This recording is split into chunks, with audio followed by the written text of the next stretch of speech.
28절은 제가, 29절은 여러분이, 30절은 다 같이 이렇게 읽겠습니다.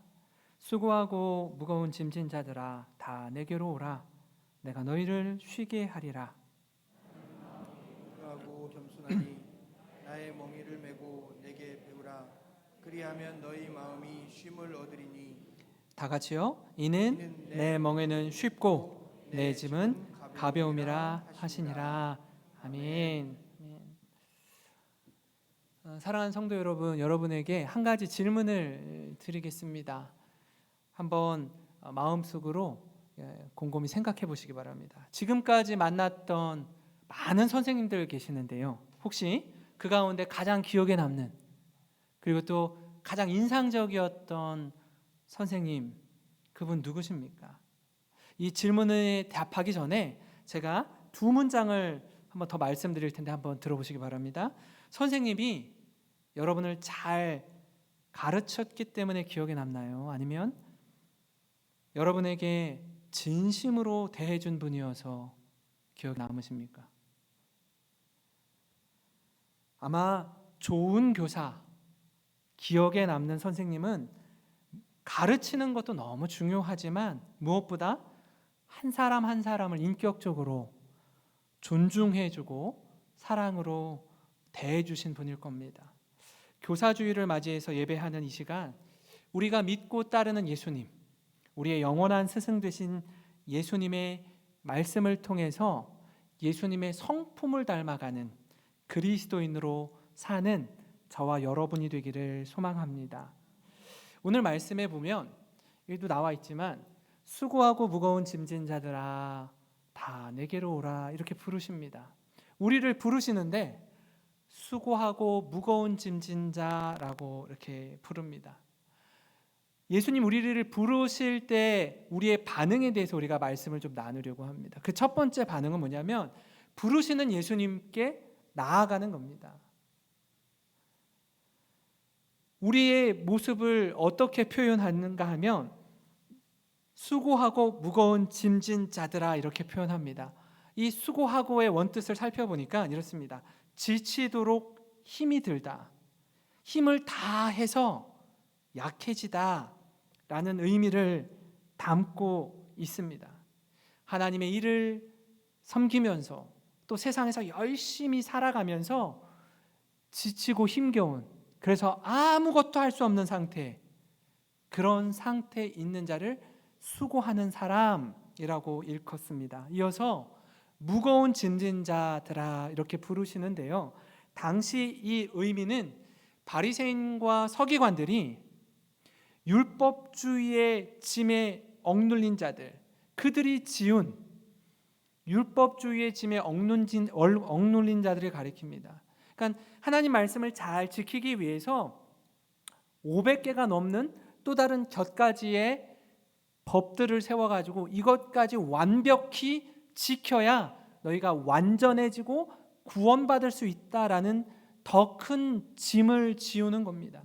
아무리 애를 써도 지킬 수 없는 그 무거운 짐 말입니다. 그런 상태에서 근심으로 마음의 짐진 자를 가리킵니다. 사랑하는 성도 여러분, 그 어느 때보다 힘든 세상에 살면서 너무 힘들고 지치고 곤고한 분이 계십니까? 또는 걱정과 근심으로 밤새 잠을 이루지 못하는 분 계십니까? 그런 우리를 향해 예수님은 이렇게 말씀하십니다. 얘야, 많이 힘들지? 이리 와. 우리 주님께서 우리에게 너 무거운 짐진 거 다 내려놓아도 된다. 여기 다 내려놓고 좀 쉬어. 너무 수고하고 애썼다. 이렇게 말씀하시는 겁니다. 바라기는 이 예배 가운데 힘을 얻고 말씀을 통해 회복의 은혜를 경험하시길 간절히 기도합니다. 제가 이 말씀을 준비하면서 어떤 사람이 수고하고 무거운 짐진 자일까 이렇게 생각하다가 철로역정에 나오는 크리스천이 생각이 났어요. 이 친구가 멸망의 도시를 떠나서 천성을 향해 나아가는데 이 등 뒤에 짐을 하나 메고 갑니다. 근데 이게 시간이 지나면 지날수록 이 짐이 점점 더 무거워지는 거예요. 근데 이 짐을 좀 내려놓으려고 하는데 이게 벗겨지지가 않아요. 너무너무 힘이 듭니다. 그러다가 어느 순간 이 자기 등 뒤에 지고 있던 짐이 한 번에 벗겨지게 되는데, 그건 뭐냐면, 어떤 상황이 그러냐면 십자가에 달린 예수 그리스도, 그 주님을 만난 이후에 메고 있던 무거운 짐이 한 번에 벗어지게 되는 경험을 합니다. 제가 이 한 주 동안 이 말씀을 묵상하면서 예수님은 우리를 향해서 내게로 와라, 와서 좀 쉬어라, 쉬어도 된다, 애썼다, 수고했다, 이렇게 우리에게 말씀해 주는데, 제가 부모로서 자녀를 어떻게 대하고 있는지, 제가 담임 목사로서 부교육자들에게 어떻게 대하고 있는지 한번 이렇게 생각해 봤습니다. 근데 이런 생각이 드는 거예요. 자녀에게는, 야, 힘들어? 아니, 뭐가 힘들어 이게? 이 정도도 안 해? 나 때는 말이야, 라떼이즈 홀스라고 그러더라고요. 나 때는 말이야 그러면서 그 말이 딱 나오는 순간 아이들이 어떻게 하죠? 마음의 문을 탁 닫아요. 또 옛날 얘기 하는구나. 부교육자를 대할 때도 그죠? 뭐가 힘들어 이게? 이 정도도 안 해? 그런 말이 이게 가끔씩 이렇게 누른다고 하는데도 갑자기 툭 튀어나올 때가 있어요. 얼마나 미안한지 몰라요, 사실. 여러분, 자녀를 대하거나 이렇게 동료를 대하거나 또 아랫사람을 대할 때 어떻게 말씀하십니까?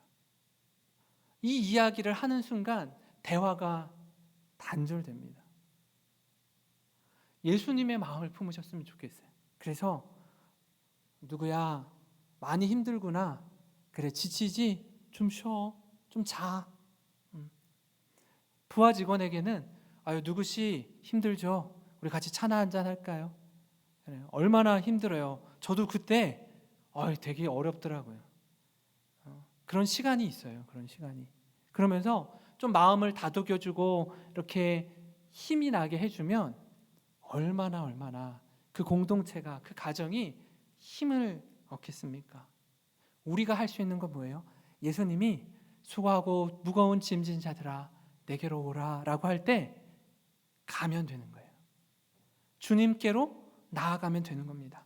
고집 부리지 않고 등 돌리지 않고 그 이야기에 순종하는 겁니다. 그러려면 중요한 포인트가 있습니다. 그게 뭐냐면, 세상과 벗하던 자리를 박차고 일어나 하나님께로 가는 겁니다. 분명한 방향의 전환이 필요합니다. 이게 왜 중요하냐면, 말씀을 듣고 경험하고 깨닫긴 깨달았는데 여전히 요지부동인 사람이 있어요. 나 원래 이렇게 살아왔어요. 이거는 포기 못해요. 나 원래 살던 대로 살겠습니다. 무슨 얘기하는지는 알겠는데 그건 그거고 내가 살아왔던 건 그냥 이대로 그냥 이렇게 살 거예요. 그냥 저는 그 무거운 짐을 벗으려고 하지 않아요. 너무나 힘든데도 불구하고 고집이 더 센 거죠. 그러한 자리로부터 방향의 전환이 이루어져야 합니다. 성도 여러분, 예배를 사모하고 말씀을 가까이 하고 그 말씀을 의지해 기도의 자리로 나아가시기 바랍니다. 이게 참된 복이요 은혜임을 경험하시길 주님의 이름으로 축원합니다. 하나님이 우리 삶을 새롭게 만져주실 때 무엇이 가치 있고 정말 의미 있는 삶인지 조율해 주십니다. 여러분, 예술의 전당에 가보셨어요? 여기 와서는 못 가봤는데 서울에 있을 땐 가봤는데, 오케스트라 연주할 때 이 지휘자 마이스트로가 등단하기 전에 제1 바이올리니스트, 제 악장이라고 하거든요. 최고 수석 바이올리니스트가 자리에서 잠깐 일어나서 줄을 한번 딱 켭니다. 라 오케이 라 하면 어떻게 해요? 사람들이 다 같이 자기 악기에 라 하고 줄을 쫙 맞춥니다. 소리를. 그 소리가 맞춰진 다음에 지휘자가 올라와요. 그리고 아주 멋진 하모니를 이루면서 연주를 합니다. 왜 그렇죠? 분명히 다른 곳에서 연습하면서 조율을 했을 거예요. 근데 또 사람들 다 있는데, 지금 관객들이 다 와 있는데 또 줄을 맞춥니다. 왜냐하면 그 사이에 또 이 조율한 게 흐트러지기 때문에 그래요. 연주하기 직전에 다시 한번 조율합니다. 우리 인생도 마찬가지입니다. 어그러지고 막 뒤엉켜 있고 혼란스럽고 한 우리의 삶을 하나님 앞에서 조율하는 시간이 필요합니다. 그러려면 주님 앞에 나오셔야 합니다. 기도하기 좋은 계절입니다. 이른 새벽 습관을 조차 하나님과 함께하는 시간을 가지셨던 우리 예수님처럼 기도의 자리를 회복하시길 바랍니다. 나의 엉클어진 것들, 혼란스러운 상황들, 하나님 주님께 나아갑니다. 주님께 나의 모든 무거운 짐을 내려놓는 우리 귀한 성도님들 되시기를 간절히 바랍니다. 그런가 하면 우리를 부르시는 예수님에 대한 또 다른 반응, 두 번째 뭐냐면 예수님을 따라서 함께 배우는 겁니다.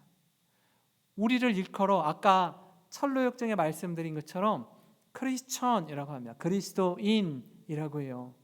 그리스도인의 뜻은 그리스도를 믿는 자, 그리스도를 따르는 자, 그리스도를 닮아가는 자라는 뜻을 함축하고 있습니다. 그리스도인을 보니 그리스도를 보는 것 같다라는 뜻을 담고 있습니다. 사도행전 11장 25, 26절에 그리스도인을 처음 성경에서 언급하는데요. 이렇게 말씀합니다. 바나바가 사울을 찾으러 다소에 가서 만남에 안디옥에 데리고 와서 둘이 교회에 1년간 모여 있어 큰 무리를 가르쳤고 제자들이 안디옥에서 비로소 그리스도인이라 일컬음을 받게 되었더라. 안디옥에서 바나바와 바울이 제자들을 가르칩니다. 가르치고 그들을 보니 그리스도를 보는 것 같다.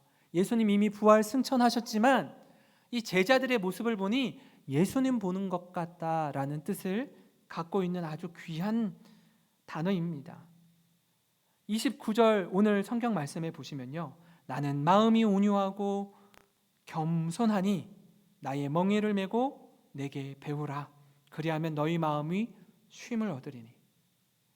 나의 멍에를 메고 내게 배우라는 거예요. 얘야 일로 와. 좀 쉬었니? 같이 멍에를 메자.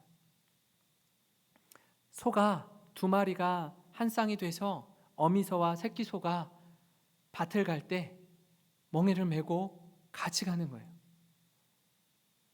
이 크기 차이가 있으니까 모든 하중은 사실 어미소가 다 지고 가는 거예요. 다 지고. 새끼 소는요. 그냥 어미소 따라 같이 발 맞추어서 가기만 하면 돼요. 그러니까 힘이 안 드는 거예요. 모든 짐을 예수님이 대신 다 져주시니까 이렇게 사는 거구나. 이렇게 죽는 거구나. 이렇게 말하고 행동하는 거구나를 예수님 곁에서 배우는 겁니다. 예수님은요. 저 하늘에서 야 이렇게 살면 안 돼.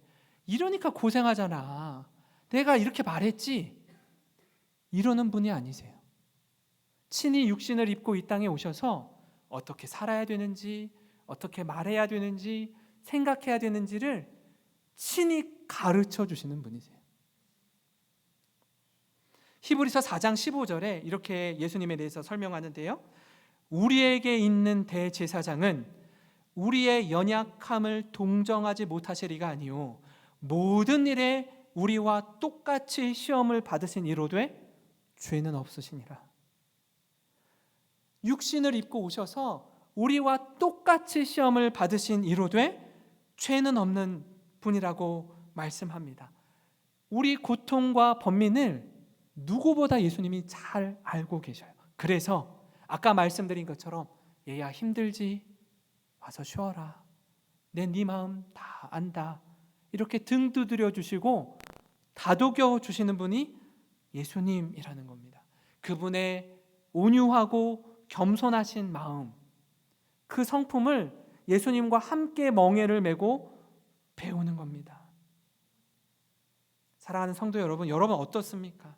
말씀이라는 거울에 자신을 비춰보고 배우려 하고 있습니까? 아니면 자신의 뜻대로 하나님을 조종하려고 하고 있습니까? 하나님, 제 계획 아시죠?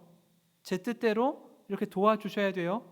그렇지 않으면 저 하나님 따르지 않습니다. 하나님이 저 따라와 주셔야 돼요. 이걸 조종하는 겁니다. 바라기는 예수님이 함께 져 주시는 멍에를 통해서 십자가의 의미를 알고 예수님처럼 사는 우리가 되기를 간절히 소망합니다. 이 배움의 시간을 통해서 다른 것보다 육신의 평안, 육신의 쉼도 너무 중요한데요. 여기서 뭐라고 하냐면 너희 마음이 쉼을 얻으리니. 그러니까 마음의 쉼이 육신적으로 피곤한 것보다 마음이 평안한 게 더 소중해요. 마음이 괴로우면 잠을 이루지 없습니다. 육신이 피곤하면 잠이 금방 들잖아요. 마음이 괴로우면요, 생각에 꼬리에 꼬리를 물고 잠을 이루지 못합니다. 너무너무 지치고 상합니다. 너희 마음이 쉼을 얻는다라고 말씀하고 있습니다. 우리를 부르시는 예수님, 그 예수님의 마음을 깨닫고 성장하시기를 주님의 이름으로 축원합니다. 이 시간 우리를 부르시는 예수님에 대한 반응을 함께 나누었습니다. 그 첫 번째는 우리를 부르시는 예수님께 방향을 전환해서 주님께로 나아가는 겁니다. 또 하나는요, 예수님과 함께 멍에를 메고 예수님처럼 생각하고 말하고 행동하는 걸 배우는 시간을 갖습니다. 그래서 상한 마음이 회복되고 육신의 곤고함이나 마음의 힘든 부분들이 회복되어지면 어떻게 해요? 이제는 배운 대로 살아가는 겁니다. 배운 대로 순종하는 겁니다. 존경하는 스승을 만나고 선한 영향을 받으며 성장하는 것만큼 복되고 감사한 일이 없습니다. 왜냐하면 이전에는 누군가를 만나기 전에 그 특정한 어떤 우리에게 좋은 영향을 준 예수 그리스도가 되었든 어떤 목회자가 되었든 선생님이 되었든 친구가 되었든 후배가 되었든 그 좋은 그 사람을 만나기 전에는 내 삶이 그저 그랬는데 그냥 다람쥐 쳇바퀴 돌듯이 그저 평범했는데 그분을 만나고 나서는 완전히 새롭게 되는 겁니다. 한번 자신을 한번 곰곰이 생각해 보시고요. 주변에 그런 분이 있으신지 한번 생각해 보세요. 야, 저 사람이 저 누군가를 만나고 나서 완전히 새로워졌어. 놀라울 정도로. 아니, 어떤 분은요, 이런 분이 계시더라고요. 아, 내가 이 집사님을 내가 우리 교회로 인도하고 내가 전도했는데 지금은 나보다 더 믿음이 더 뜨겁고 깊어. 이런 분이 계실 수 있어요. 엄청 성장하는 겁니다. 그 만남의 축복이 한 사람의 인생을 완전히 새롭게 변화시키기 때문에 그렇습니다. 이런 귀한 만남 속에 우리 주님이 이렇게 말씀합니다. 29절 30절인데요. 나는 마음이 온유하고 겸손하니 나의 멍에를 메고 내게 배우라. 그리하면 너희 마음이 쉼을 얻으리니 이는 내 멍에는 쉽고 내 짐은 가벼움이라 하시니라. 왜 멍에가 쉽고 짐이 가볍다고요? 예수님이 대신 져 주시기 때문에 그렇습니다. 그 예수님의 마음과 성품을 배웠다면 배운 대로 사는 겁니다. 배운 대로 살 때 놀라운 일이 일어납니다. 힘들고 지친 마음이 회복되고 참된 쉼을 경험합니다. 왜 그렇습니까? 예수님이 멍에를 대신 져 주시기 때문입니다. 제가 오늘 말씀을 묵상하다가 세르파라고 해요. 셀파라고도 합니다. 이 사람이 생각났어요. 세계에서 가장 높은 히말라야 산맥에 사는 고산족, 그들을 일컬어 셀파라고 하는데요. 1900년대 이 사람들은 유럽의 이 등산가들이죠. 전문 산악인들이 세계에서 지구에서 가장 높은 곳을 정복하며 나아갈 때 이 친구들이 등에 짐을 대신 져주고 같이 올라갔습니다. 그러니까 그들은 산소통 메고 올라가는 것만 해도 너무 힘든데 거기다 짐 메기까지는 못하겠는 거예요. 그래서 이들을 고용해서 같이 올라가는 겁니다. 1953년 영국의 에베레스트 원정대가 세계 최고봉을 올랐다는 소식이 전 세계에 알려지면서 세계 가장 높은 곳에 처음 발걸음을 디딘 사람, 그 사람이 에드먼드 힐러리라는 사람입니다. 그런데 이와 함께 같이 올라간 이 티베트 쪽의 셀파 텐징 노르가이라는 존재가 알려집니다. 그가 이렇게 올라가면서 정상 바로 밑에까지 자신이 먼저 올라갔어요. 자신이.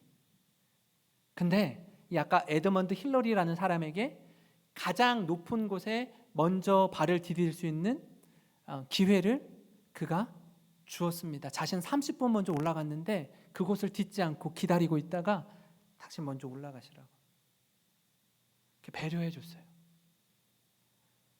그래서 많은 사람들은 누구를 기억하죠? 에드먼드 힐러리만 기억합니다. 그런데 그 배후에 텐징 노르가이라는 짐꾼, 셀파, 그를 도왔던 사람이 있었다라는 게 점점 알려지기 시작합니다. 세상은요 1등만 기억하잖아요. 왜 양보했을까요? 그와의 인터뷰에 그가 이렇게 말하더라고요. 에베레스트 산에 두 번째로 올랐다는 것이 부끄러운 일이라면 난 앞으로 부끄러운 마음으로 살 겁니다. 다시 말하면 두 번째로 올랐다는 게 중요하지 않을 뿐 아니라 내게 전혀 부끄럽지도 않다라는 의미입니다.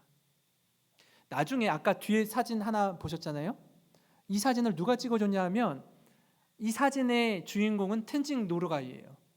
정상에 올랐을 때, 두 번째로 올랐을 때 찍은 사진인데 이 사진을 첫 번째로 오른 에드먼드 힐러리가 찍어줍니다. 에드먼드 힐러리는 사진이 없어요. 또 반대로.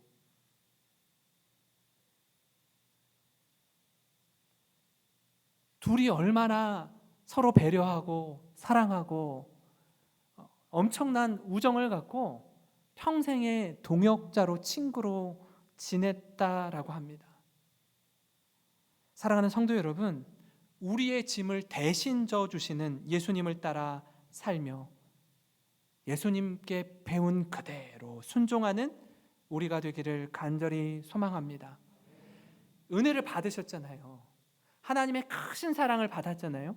아니면 누군가로부터 그 은혜를 받았으면 이제는 그 받은 사랑과 은혜를 어려운 사람에게, 도움이 필요한 사람에게 흘려보내는 겁니다. 흘려보내는 거예요. 물론 그 사람에게 은혜에 보답하셔도 돼요. 그런데 받은 사랑을 그대로 다른 사람에게 살아내는 겁니다. 그게 그리스도인의 삶입니다. 예수님의 제자 된 우리가 살아내야 할 모습입니다. 제가 분당우리교회 6년 사역을 마치고 군산으로 오면서 한 가지 마음에 다짐한 게 있었습니다. 그게 뭐냐면 이찬수 목사님에게 배운 대로 사역하겠습니다라는 스스로의 약속이었습니다. 사실 비교할 수 없을 만큼 제가 1000분의 1, 10,000분의 1을 따라 하겠습니까마는 저의 실력이 부족하고 그렇게 살지 못하는 부분이 너무 많이 있지만 그렇게라도 못 살면 흉내라도 하나님 내보겠습니다. 애라도 써보겠습니다. 최선을 다해서 이 영생교회에서 담임 목사로서의 사명을 감당하겠습니다. 이게 저의 개인적인 고백입니다. 사랑하는 성도 여러분, 이 시간 오늘 한 가지 좀 과제를 좀 내어드리고 싶습니다. 예배 마치고요. 아마 50년, 60년, 70년, 80년, 90년의 인생 가운데 아마 우리 성도님들의 마음 깊은 곳에 생각나는 선생님이 계실 겁니다. 그러면 돌아가셔서 한번 전화 한번 드리세요. 선생님 덕분에 오늘의 제가 있게 되었습니다. 어제가 스승의 날이었는데 곰곰이 생각해보니 선생님이 생각나서 전화드렸습니다. 뭐 동료일 수도 있고요, 후배일 수도 있어요. 누가 되었든지 오늘의 내가 있도록 나를 많이 이끌어주고 도와주고 힘을 내도록 섬겨준 분이 있다면 전화드려보세요. 그게 좀 쑥스러우면 문자라도 한번 드리세요. 톡이라도 한번 보내세요. 선생님 고맙습니다. 감사합니다. 집사님, 권사님, 장로님 감사합니다. 만약에 가까이 계시면 한번 찾아뵈면 더 좋을 것 같아요. 오랜 시간 머무르지 않아도요. 받은 은혜가 있으면 표현하시는 거예요. 뭘 하지 않아도 돼요. 그냥 입술로 고백하시면 돼요. 감사합니다. 사랑하는 성도 여러분, 살다 보면요, 내 뜻대로 되지 않습니다. 막다른 골목에 서는 것 같은 때가 있어요. 혹시 잘못된 길에 들어서셨습니까? 그러면 방향을 전환해서 주님의 인도하심을 받으시기 바랍니다. 어떤 길을 선택해야 할지 잘 모르겠습니까? 예수님이 친히 내어주신 먼저 가신 그 길을 따라서 그 길을 따라 걸으며 배우시기 바랍니다. 예수님의 가르침을 이미 배우셨습니까? 그러면 배운 대로 순종하시기 바랍니다. 그 길이 복된 길이요 가장 선한 길임을 확신하며 그리스도인으로 살아가시길 주님의 이름으로 축원합니다.